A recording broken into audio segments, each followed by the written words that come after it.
एक सेठ से लक्ष्मी जी रूठ गई। जाते वक्त बोली, मैं जा रही हूँ और मेरी जगह नुकसान आ रहा है, तैयार हो जाओ, लेकिन मैं तुम्हें वरदान देना चाहता हूँ, मांगो जो भी अच्छा हो। सेठ बहुत समझदार था, उसने विनती की, नुकसान आए तो आने दो, बस मेरे परिवार में आपसी प्रेम बना रहे। लक्ष्मी जी ने तथास्तु कहा। कुछ दिन के बाद सेठ की सबसे छोटी बहू खिचड़ी बना रही थी। उसने नमक आदि डाला और अन्य काम करने लगी।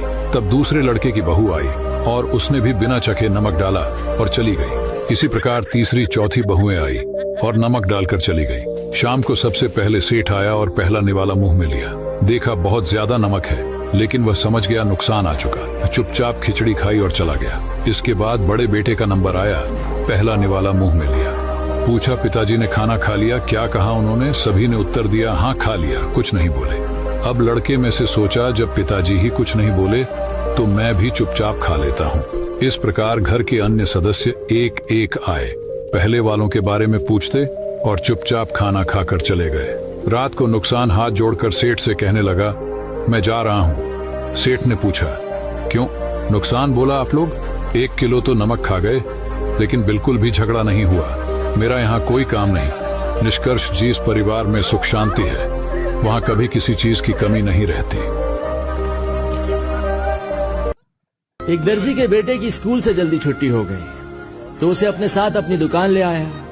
बच्चा पहली बार बाप की दुकान आया था तो अपने बाप को काम करते बहुत गौर से देख रहा था। उसने देखा कि जब अब्बू किसी कपड़े को कैंची से काटते हैं तो काटने के बाद वो उस कैंची को अपने पाँव के नीचे दबा लेते हैं, और जब कपड़े का सिलने का काम होता है सुई से, तो सिलने के बाद वो सुई को अपनी टोपी में लगा लेते हैं।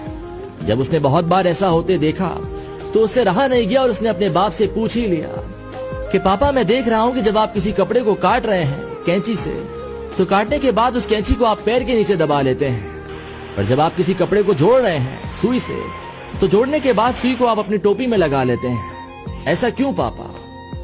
तो बड़ा ही खूबसूरत जवाब दिया उस बाप ने कि बेटा, कैंची काटने का काम करती है तो जो लोग काटने का काम करते हैं वो हमेशा आपके पैर के नीचे रहने चाहिए, और जो लोग जोड़ने का काम करते हैं वो हमेशा आपके सर के ऊपर होने चाहिए। डॉक्टर, ये मर चुका है। तभी मरीज बोल पड़ा, मैं जिंदा हूँ। तो मरीज की पत्नी बोली, तुम चुप रहो जी, हमेशा अपनी चलाते हो। इतना बड़ा डॉक्टर झूठ बोलेगा क्या?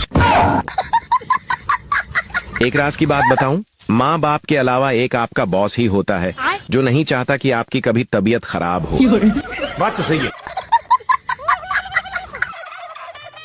आईपीएल शुरू हो गया है। अब कुछ लोग करोड़पति बनने का सपना लेकर मैच देखेंगे और कुछ समय बाद जमानत वापसी की प्रार्थना करेंगे।